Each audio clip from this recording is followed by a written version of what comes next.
Good morning, my all dear students. Welcome to JMMT Center YouTube channel. आज हम लोग वर्ग दशम के भौतिकी अध्याय प्रकाश के परावर्तन के मुख्य बिंदु प्रकाश के बारे में जानकारी प्राप्त करेंगे। तो प्रकाश क्या है? इस प्रकाश किसे कहते हैं? सबसे पहले हमें ये समझना जरूरी है। प्रकाश वह बाह्य भौतिक कारक है जिससे हम किसी वस्तु को देखने की अनुभूति प्राप्त करते हैं। प्रकाश वह बाह्य भौतिक कारक है जिससे हम किसी वस्तु को देखने की अनुभूति प्राप्त करते हैं। प्रकाश एक ऊर्जा भी है। प्रकाश को हम एक ऊर्जा भी कह सकते हैं जो सीधी रेखा में गमन करती है। प्रकाश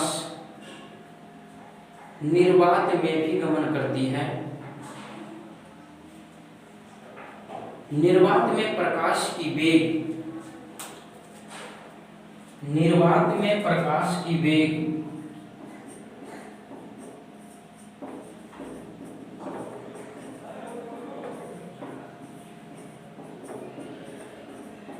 की वेग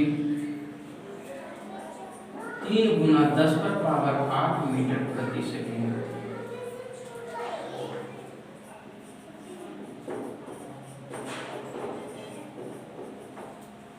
निर्वात में प्रकाश का वेग 3 गुना 10⁸ मीटर प्रति सेकेंड होती है। प्रकाश एक विद्युत चुंबकीय तरंग भी है, क्योंकि प्रकाश के गमन के लिए किसी माध्यम की जरूरत नहीं होती है। प्रकाश एक विद्युत चुंबकीय तरंग भी है, क्योंकि प्रकाश के गमन के लिए किसी द्रव्यात्मक माध्यम की जरूरत नहीं होती है। अर्थात हम कह सकते हैं कि प्रकाश ठोस में भी, द्रव में भी और गैस, ये तीनों माध्यम को छोड़ के कहीं भी गमन कर सकते हैं। निर्वात में भी प्रकाश गमन करती है। निर्वात दैट मीन्स जहाँ वायु की कल्पना नहीं की जा सकती है, जहाँ वायु भी नहीं है, वैसे स्थान को निर्वात नाम दिया जाता है। तो स्पष्ट है कि प्रकाश के गमन के लिए किसी भी द्रव्यात्मक माध्यम की आवश्यकता नहीं होती है।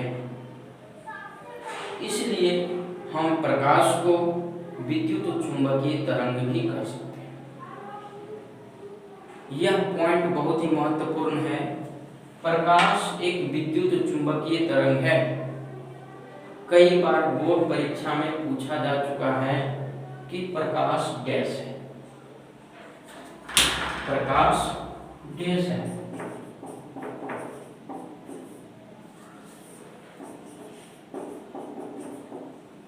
तो हम यहाँ पर लिखते हैं कि प्रकाश विद्युत चुंबकीय तरंग।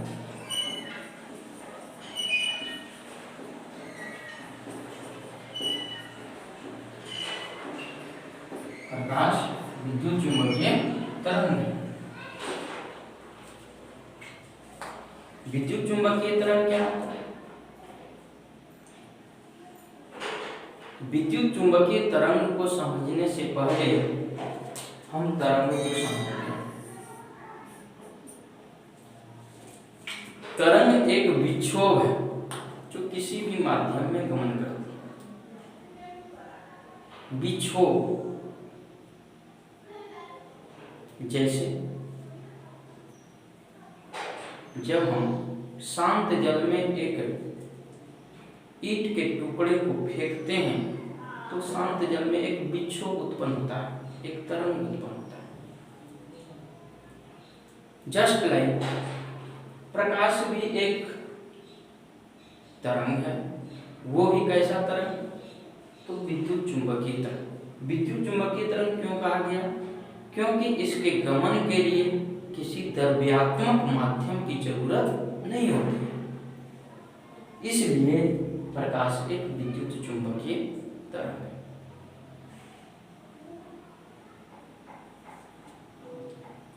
प्रकाश को वास्तव में हम देख नहीं सकते। प्रकाश को वास्तव में हम देख नहीं सकते हैं। हमारी आंख में वो पावर नहीं है कि मैं प्रकाश को देख सकता हूं।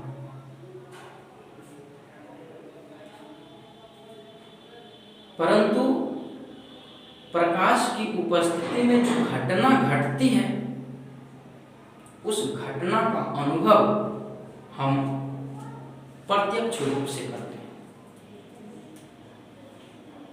प्रकाश की उपस्थिति में घटने वाली घटना का महसूस हम करते हैं। जैसे एक अंधेरी कोठरी में, एक अंधेरा कमरा में एक स्वस्थ आंख वाला मनुष्य जाता है तो अंधेरे कोठरी में उसे कुछ भी दिखाई नहीं पड़ती है।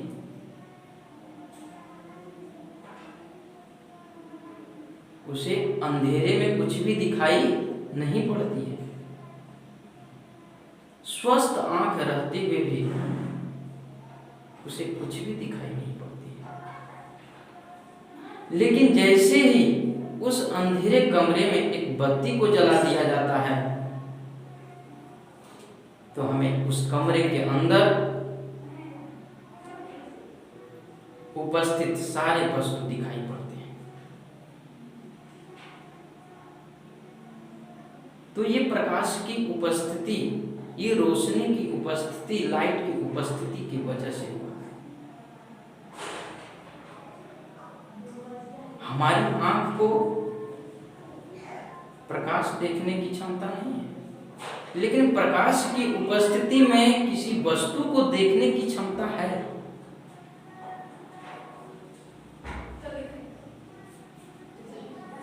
प्रकाश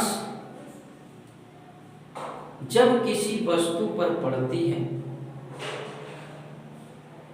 तो प्रकाश की किरणें परावर्तित होकर हमारी आंख के रेटिना पर जाती है और उस रेटिना पर वस्तु का प्रतिबिंब बनता है, जिससे हम उस वस्तु को देखने में सक्षम हो पाते हैं। अन्यथा नहीं तो हम प्रकाश को देख सकते हैं और न ही हम वस्तु। तो किसी वस्तु को देखने के लिए प्रकाश की उपस्थिति अनिवार्य है। हमारी आंख प्रकाश की उपस्थिति में ही किसी वस्तु को देख सकती है। प्रकाश की अनुपस्थिति में हमारी आंख किसी वस्तु को नहीं देख सकती। इसलिए प्रकाश एक बाह्य भौतिकारक है जिसकी सहायता से हमारे आंख वाले जीवों को देखने की अनुभूति प्राप्त होती है।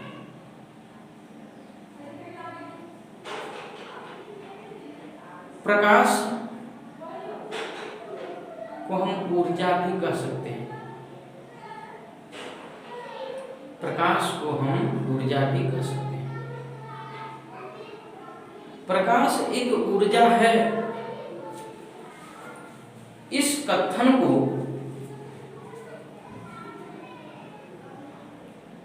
स्पष्ट रूप से समझने हेतु हम दो उदाहरण पेश कर सकते हैं। जब हम विद्युत परिपथ से विद्युत धारा प्रवाहित करते हैं तो विद्युत परिपथ में लगा हुआ विद्युत बल्ब जल उठता है और वो प्रकाश उत्सर्जित करने लगता है।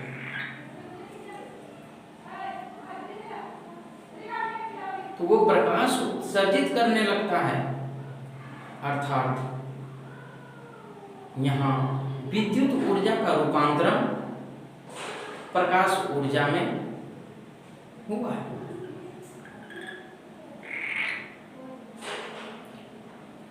जब हम फोटोग्राफी कैमरा से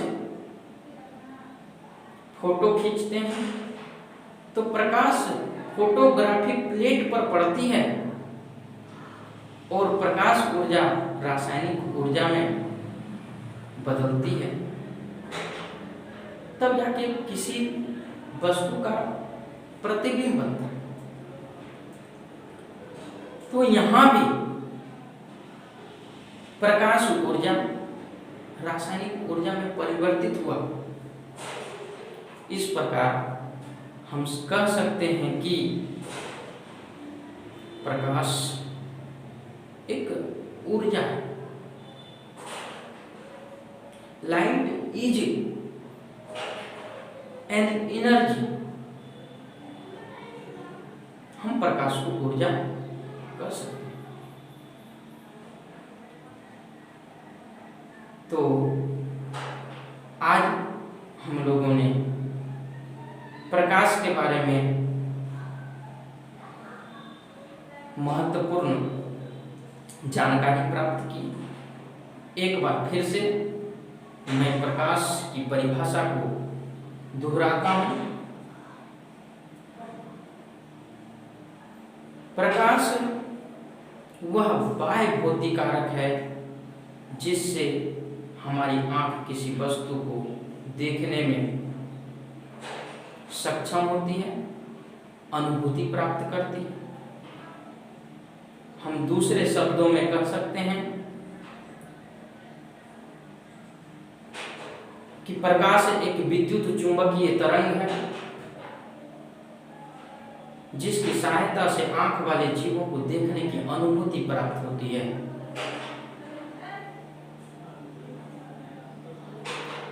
हम तीसरे शब्दों में भी कह सकते हैं कि प्रकाश एक ऊर्जा है जो एक सीधी रेखा में गमन करती है।